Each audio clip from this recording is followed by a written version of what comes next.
સુરત પોલીસને મોટી સફળતા મળી છે। રાંદેર પોલીસને મળેલી બાતમીના આધારે તેઓએ નકલી બ્રાન્ડેડ સામાન વેચતા 2 ઇસમોને ઝડપી પાડ્યા છે। આ દરમિયાન બ્રાન્ડેડ કંપનીના ડુપ્લિકેટ શૂઝ, વોચ, ટી-શર્ટ અને ગોગલ્સ જપ્ત કરાયા હતા। પોલીસ અધિકારીઓએ જણાવ્યું કે આ કાર્યવાહી સુરત શહેરમાં નકલી સામાન વેચાણને અટકાવવા માટે મહત્વપૂર્ણ છે। આ ધંધો ગ્રાહકોને ઠગવાનો પ્રયાસ તરીકે જાણીતો છે અને તેની પર કડક કાર્યવાહી જરૂરી છે।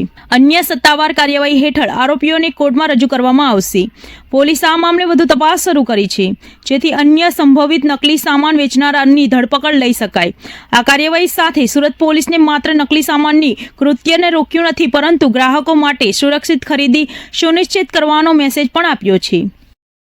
તારીખ 27/12/2025 ના રોજ રાંદેર પોલીસ સ્ટેશનની ટીમ દ્વારા અડાજણ બસ ડેપોમાં આવેલ હપટાઉનમાં એક કોમ્બિંગની કામગીરી કરવામાં આવેલ, જેમાં હપટાઉનમાં આવેલ તમામ પાનના ગલ્લા તથા અન્ય દુકાનો ચેક કરવામાં આવેલ, જેમાં 5મા માળે આવેલ દુકાન નંબર 503 અને 507 જેમના માલિકનું નામ છે આબિદભાઈ ઉમરભાઈ કુડા અને સુફિયાનભાઈ અલ્તાફભાઈ પલ્લા ની દુકાનને ચેક કરતા બ્રાન્ડેડ કંપનીના અલગ અલગ બ્રાન્ડેડ કંપનીના શૂઝ, ઘડિયાળ, purse, perfume, goggles, T shirts, Crocs મળી આવેલ અને એમને બિલો રજૂ કરવા જણાવતા બિલો રજૂ કરેલ નહીં અને વધુ વિગત પૂછતા એમને જણાવેલ કે અમે આ જે શૂઝ છે એને અમારી અલગ અલગ જે વેબસાઇટ્સ બનાવવામાં આવેલ છે, shoe escapes, classic bag, classy purse, classic kicks, સુગાઝમ, અર્બન ડ્યુટ, કિકબઝ અને ફેશન આઈના જેવી વેબસાઇટ અને ઇન્સ્ટાગ્રામ પેજ પર અમે આનું વેચાણ કરીએ છીએ